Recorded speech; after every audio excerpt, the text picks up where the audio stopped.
Recentemente, temos acompanhado o julgamento pelo STF de uma DPF e algumas ADIs que questionam a constitucionalidade de alguns dispositivos da nossa Lei de Responsabilidade Fiscal. Esse é um assunto que tem despertado bastante curiosidade e acabou sendo sugerido por algumas pessoas que acompanham o nosso canal. O tema do nosso vídeo de hoje é a arguição de inconstitucionalidade da Lei de Responsabilidade Fiscal.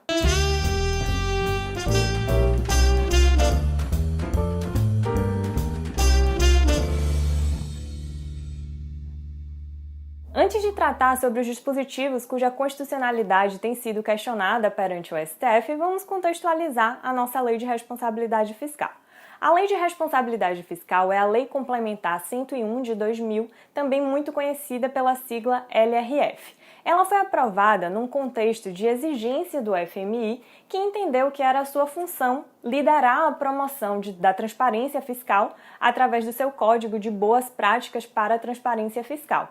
Assim, no contexto das transações que negociava com o Brasil nos anos 90, ele exigiu que nós aprovássemos um texto normativo que conferisse maior visibilidade às nossas contas públicas. A Lei Complementar 101 de 2000 veio também ocupar um espaço em relação à punição contra o mau administrador das contas públicas, num contexto que tínhamos de desequilíbrio orçamentário, de excessivo gasto com pessoal, de operações de créditos irresponsáveis e um descuido com o patrimônio público. Suas grandes inovações foram a exigência do estabelecimento de metas e de corte de gastos em caso de previsão de descumprimento das metas, que é o que chamamos de contingenciamento, a exigência de um mecanismo de compensação para a renúncia de receita pública, conferindo maior controle aos benefícios fiscais, a imposição de limites para a despesa com pessoal e para o endividamento, regras de transparência, incluindo a publicação frequente dos relatórios e o acesso público dos relatórios de cumprimento de metas,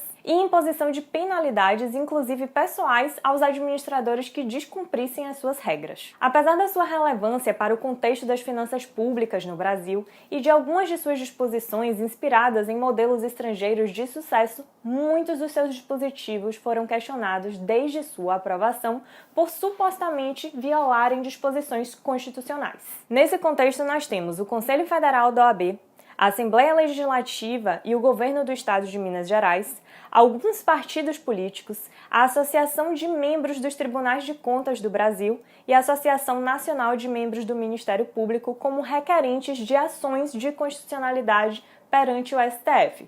É uma DPF e as outras são ações diretas de inconstitucionalidade mesmo, e ainda temos um parecer nessas ações que estão sendo julgadas em bloco da Procuradoria-Geral da República a favor da declaração de inconstitucionalidade de alguns desses dispositivos que foram levantados nessas ações. Uma dessas ações, a ADI 2238, atacou a integralidade da LRF por inconstitucionalidade formal, mas essa tese já foi afastada pelo STF no julgamento da medida cautelar.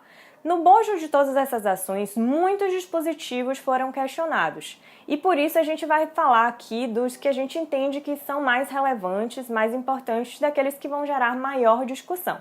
Nós selecionamos e mesmo assim são muitos dispositivos, e por isso nós vamos dividir esse vídeo em duas partes. Na primeira parte nós vamos falar de alguns dispositivos e na próxima semana a gente continua com esse tema em que a gente vai falar de outros dispositivos que também estão sendo questionados no bojo dessas ações. O primeiro dispositivo que selecionamos para tratar aqui foi o artigo 9º, parágrafo 3º da LRF.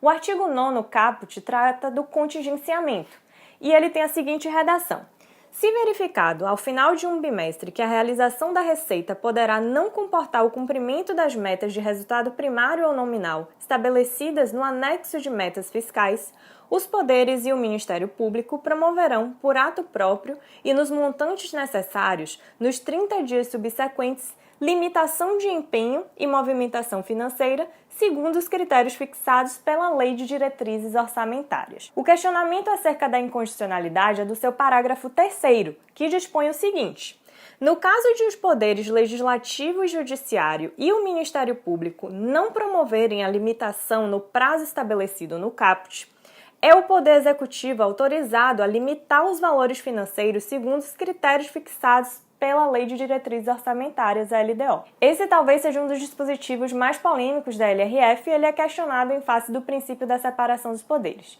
De acordo com as alegações, ele sugere uma interferência indevida do Poder Executivo nos outros poderes e no Ministério Público. Conforme a manifestação da própria Procuradoria-Geral da República, a limitação de empenho deve ser uma providência do próprio Poder ou do Ministério Público, conforme for o caso, e a interferência do Executivo nessa providência compromete a autonomia conferida pela Constituição. Um outro dispositivo questionado foi o parágrafo único do artigo 11 da LRF. O artigo 11 caput determina que constituem requisitos essenciais da responsabilidade fiscal a instituição, a previsão e a efetiva arrecadação de todos os tributos da competência constitucional do ente da federação. E o seu parágrafo único dispõe que é vedada a realização de transferências voluntárias para o ente que não observe o disposto no caput no que se refere aos impostos. Esse é um dispositivo muito utilizado para questionar a característica de facultatividade da competência tributária. De acordo com o artigo 11, parece que a competência tributária em relação aos impostos, pelo menos, ela não é facultativa, ela é obrigatória. Tanto que o não exercício dessa competência faz com que os entes não possam receber transferências voluntárias da União. O parâmetro para questionar a constitucionalidade do parágrafo único do artigo 11 da LRF é o artigo 160 da Constituição, que veda qualquer restrição à repartição das receitas tributárias. Só que o artigo 160 da Constituição trata das transferências obrigatórias, aquelas que estão previstas na própria Constituição quando ela trata da repartição de receitas tributárias. O parágrafo único do artigo 11 da LRF trata das transferências voluntárias, que são outro instituto diferente das obrigatórias. Elas não têm fundamento constitucional. As transferências voluntárias dependem de acordo entre os entes, das leis orçamentárias dos próprios entes, não tem fundamento na própria Constituição. Então esse argumento, na minha opinião, não é um argumento forte de inconstitucionalidade, mas vamos aguardar a posição do Supremo sobre o assunto. O parágrafo 2º do artigo 12 da LRF também foi questionado, e ele determina que o montante previsto para as receitas de operação de crédito não poderá ser superior ao das despesas de capital constantes do projeto de lei orçamentária. Esse dispositivo foi questionado em face do artigo 167, inciso 3 da Constituição Federal, que determina que é vedada a realização de operações de crédito que excedam o montante das despesas de capital, ressalvadas as autorizadas mediante créditos suplementares ou especiais, com finalidade precisa, aprovados pelo Poder Legislativo por maioria absoluta, ou seja, o dispositivo da LRF não observa uma ressalva que é feita pela própria Constituição. Quanto a esse dispositivo, acredito que o Supremo já resolveu a questão, pois no julgamento da medida cautelar, ele conferiu interpretação conforme a Constituição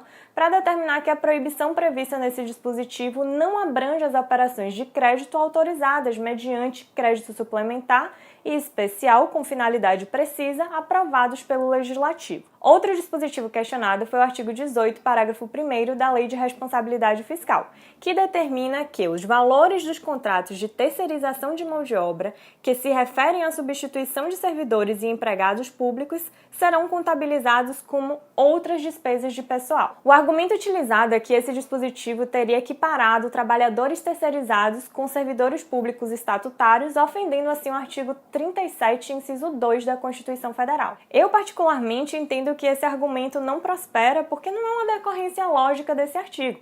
Esse dispositivo ele tem uma finalidade apenas contábil.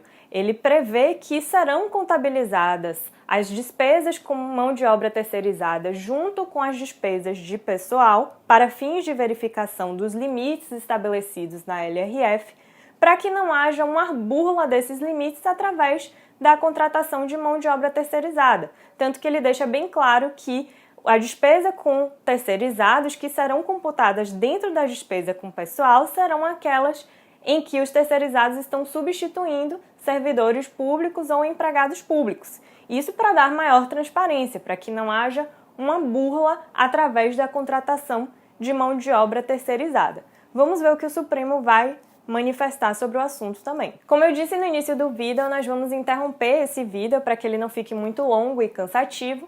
E no nosso próximo vídeo nós vamos continuar tratando dos dispositivos da LRF, cuja constitucionalidade está sendo questionada perante o Supremo Tribunal Federal. Se você acha que nós devíamos nos aprofundar mais em alguns desses temas citados aqui, em um vídeo específico, ou que deveríamos tratar de um outro dispositivo que a gente não citou aqui, não deixem de colocar seus comentários aqui embaixo do vídeo, porque a gente vai levar em consideração a sua sugestão para a nossa programação do canal. Também não deixem de se inscrever no nosso canal e também ativar a notificação para que você fique atento ao nosso próximo vídeo, em que a gente vai continuar a nossa abordagem sobre as possíveis inconstitucionalidades da Lei de Responsabilidade Fiscal. Um abraço a todos e até a próxima!